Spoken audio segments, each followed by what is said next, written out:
За өдрийн минь өнөөдөр ногоорч за. Бүр яг жинхнээсээ ногоорч жагаад. Би дөрөв ногоорч байгаа за. Коко хүртэл бүр ингээ хажууд ногоороо за. Тэгээ ногоорч жагаад босоод яасан бэ гэвэл ари бүжи бит 3 яваад хоол идсэн. Хоол идээд мөнгөө өрөө.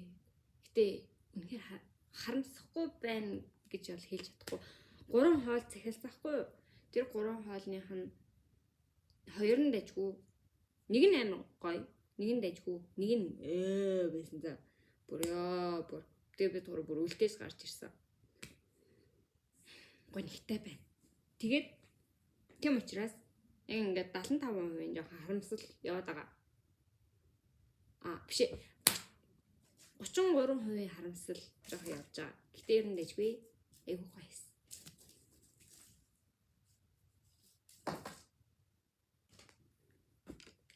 Тэгээд одоо би та хэд идэж ууж байгаа бичлэг ингээ яг ингээд энд гараа за.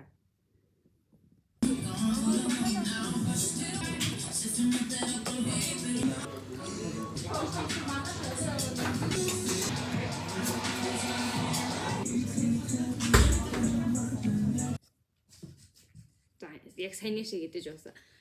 Пицца ийдсэн, паста ийдсэн, тэгээ чик ийдсэн. Паста нь ямар тэнэг за, паста нь амар шурууг байсан. Нэг хоёр ингээд гомны хит болгосон. Тэгээ нөгөөх нь ингээд амар гоё ингээд ирүүлж байгаа идэх гоё эдэн штэ. Тэгэхгүй ингээд тасарч унаад юм жижиг нарийнхан за.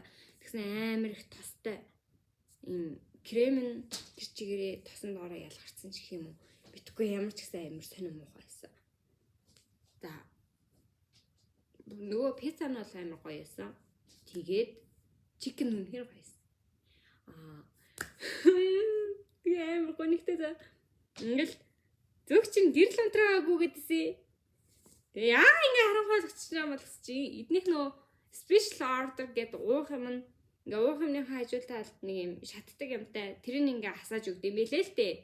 Тэгээд эхэндээ ингээд гэрэл унтарчингууд нь яага ингээ гэрэл унтраачиж байгаа юм бол ямар солиотой орой болохоор юм гоё гэрлээ хасаах гэ бүгдийг унтрааж тийм бата гээл ингээ бодож суучсан. Тэгээд гисэн чинь тэнд ингээ лаажуудын зул авчдээ.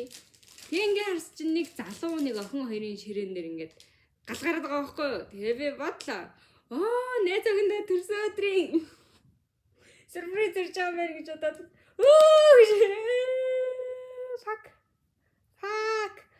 fuck за. Тэр чинь нөө special order нь тийм байсан юм байлээ. Тэрийг би мэдгүй аваачаа тийм ингээ хөөрж мөрөө за.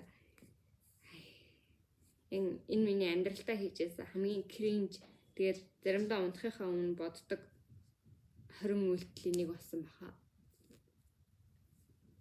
Жишээ нь би согтуудаа ажлынхаа газрын бандын хастрын ингэсэн за. Тэгээд тэр бол бүр ингээд яг сүүлийн жилүүдийн топ 5 бүр ингээд одоо хүртэл бодоход ичиж өгч байна. Одоо ч гэсэн ичиж өгч байна. Тэгээ бас захирал Энгрэндийн номыг уншсан уу гэж чаа. Энгрэнд ч шал суух штэ. Уншаагүй. Намайг алаад өгөөч. Гэтэ яах вэ? Тэгээд арай битээр бүжээ цаашаа ажил руу явсан. Арай битээр наашаа энтер ном ороод тэгээ би Петр Хандкегийн зүүднээс ч чанах шүү. Гинэ. Гэдэг энэ номыг авсан. Энэ дээр энэ Петр Хандке ээжийнхээ талаар бичдэг гэдэг. Гэтэ ээжийнхээ талаар бичсэн үү? Эсвэл өөрийнхөө оюун санааны талаар бичсэн үү? Ерөнхийдөө бол ээжийнхээ талаар ерөөсөө санахгүй байна гэдгийг хүлээн зөвшөөрсөн ном гэдэг. Тэг яад ч юм яг энэ миний ээжтэйгээ харилцааны талаар өгүүлэх юм шиг санагдсан. Үгүй ч гэж магадгүй. Би энэ Петр Хандкегийн зохиолтой холбоотой ямиг л айгүй их буруу ойлгох гэдэг талтай. Жишээ нь Wings of Desire гэдэг кино хамт бичсэн юм лээ шүү дээ. Тэгээ би Wings of Desire-ыг ямар нэг юм дайди ишүүтэй кино гэж бодож очсон байхгүй юу? Гэтэл ч үгүйсэн мэлээ. Бүр шал өөр утга учир нь бүр үнэхээр гоё ном гинэ гоё кино байсан мэлээ. Би яг энэ Петр Хандкегийн энэ номыг яг би Mommy Issue-тэй холбоотой гэж бодож унших юм бол жоо урам хугарч магадгүй. Тийм болохоор янз бүрийн хүлээлт тавихгүйгээр өнөөдөр уншаад үзье гэж бодож байна. Маргааш ч юм уу. Хизээч. Ингээд миний одоо унших гэсэн ном тийм аваараад л байна. Тэгээ дээрэс нь миний ингээд номнууд дахиад л аваараад л байна. Би яг одоо ингээд нүүх болохоор би уйлдаг за. Ингээ нэр ингээс яг чин сэтгэлээсээ энэ яах гэж ийм их ном авбаа гэж уйлдаг. Тэгээ энийг би одоо хаана хадгалахаа үнхэн мэдэхгүй байна. Тэгээ одоо аймагт миний хэдэн ном байжлаагаа үнхээр санаа зовж байна. Тэр гэдэг юм одоо гаргаа ичихгүй байлгүй дээ. Арайч ном гаргаж хаяхгүй байлгүй дээ гэж найдаж байна. Гэтэ мэдэхгүй. Манай дүүм бол хүчтэй шүү. Надаа уурлангуудаа уурсуура уурна миний номыг гаргаж ич магадгүй заа.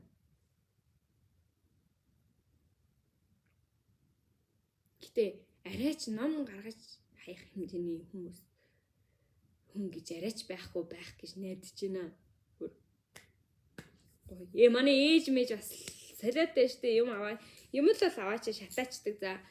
Арайч хэдэн номыг минь аваач шатаачгүй байлгүй дээ ёо битгүй.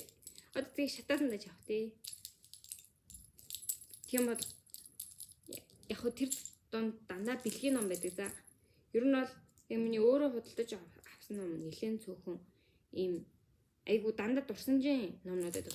Тийм нэг номын тэмдэглэлийн уралдаан, тийм нэг хүний өгсөн ном, тийм нэг хөтөлбөрийн өгсөн ном, манай найз залууг өгсөн ном гэл. Энэ донд байгаа номнууд бол харин ихэнх нь худалдаж авсан болохоор нэг харамсахгүй ах. Гэхдээ яг хар захын гудамжны Спиноза нилээ хайжаж авсан болохоор жоохон харамсаж магадгүй. Бусад номнууд нь яг худалдаж авахд тухайн үед жоохон хэцүү байсан үнэн. Гэхдээ би угаасаа том болоо баян болчих юм бол худалдаад авчих واخ уу гэж бодож байна. Тэгээ миний хизээний цагт миний хэдэн ном бүгд ингээд эвлэлтэн нэгдээд тэгээ яг нэг газараа ингээд бөөгнөрөөд тэгээ би яг амар гой ном том номын тавиур дээр бүгдийг ингээд өрнө гэдэгт гэж найд гэж мөрөөддөг за. Тэгээ нэг л өдөр болно доо. Нэг л өдөр баян болохоор. Яаж яаж баян болчихсон? Яаж гэдэг мэдгүй байна л да. Гэтэ яаж яаж баян болчихвол гоё л юм. Тийм бол номын тавиуртай болно. Тэгээ бүх номоо өрнө. Тэгээд тэр нөгөө жангарын тэр усны ертөнд дэлхийн тэгээд докторгуу гэдэг нөгөө үлгэрийн юм шиг гоё номнуудыг авна. Тэгээ нөгөө авгаа уран зургууд, архитектур, гэрэл зураг гэдэг том номнуудыг авна. Тэгээ нөгөө пингвиний цувралыг авна. Монсодрын утга зохиолын солонгон цувралыг авна. Амарага юм зөндөө байна. Тэгээ би пянц тоглуулагч авна. Тэгээ зөндөө олон пянц тоглуулна.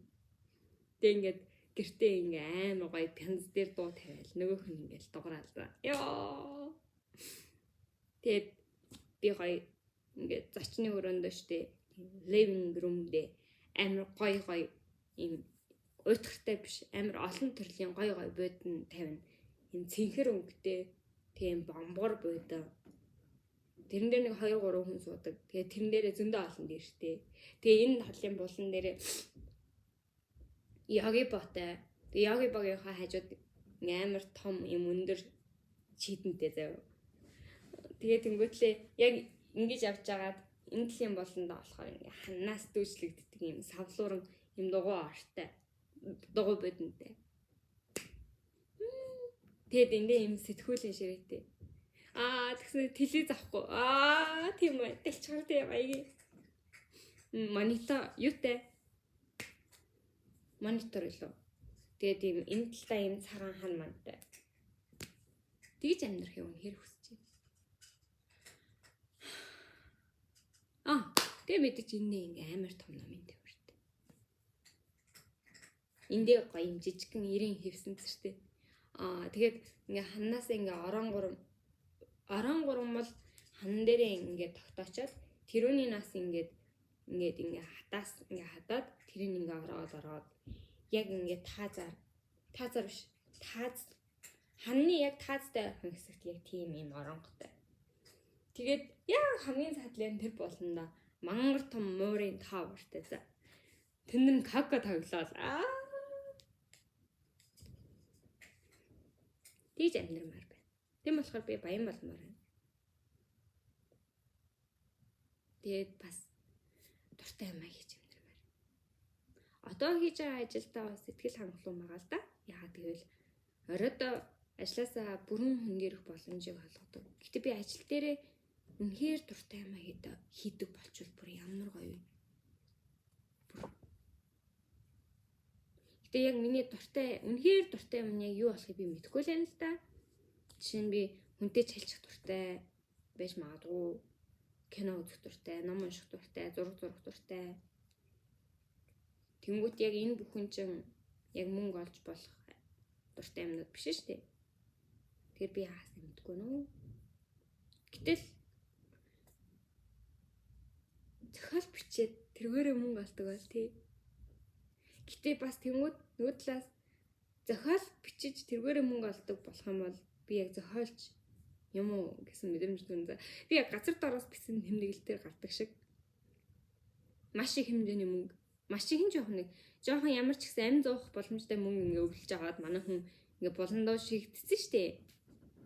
Нэг юм умгар юм дотор. Магадгүй нэг тиймэрхүү суглаанд очичвол гоё тийм. Жишээ нь би ингээ дуртай юмараа тэргээрээ мөнгө олж амьдрна гэж ерөөсөө төсөөлж чадахгүй байгаа хгүй. Яагаад гэвэл Кикигийн хүргэлтэн үйлчлэгээгээд аним байдэн штэ. Тэрэн дээр Кики нисэх үнэхээр дуртай ч гэсэн яг тэргээрээ мөнгө олоод ихэрсэн чинь тэгээд тэрнтэй холбоотой жижиг сажиг асуудлууд гараад ирсэн чинь нисч чадхаа болчихдээ штэ. Яг тэрэн шиг би үнэхээр дуртай юмдаа дуртай болох нь уу аль эсвэл үнэхээр дуртай юм мөн үү гэдгийг ч мэдэхгүй байна. Тэгээ энэгээрээ мөнгө олоод эхлэх юм бол би дургуй болчих магадгүй гэсэн айсус төрдөг. Тэгээд би яаж ном уншихгүйгээр амьдрах юм бэ? Нэрээ тоглоомжгүй. Тийм учраас би зүгээр ингээл гинтэж байгаа амар гой баяжаа тий.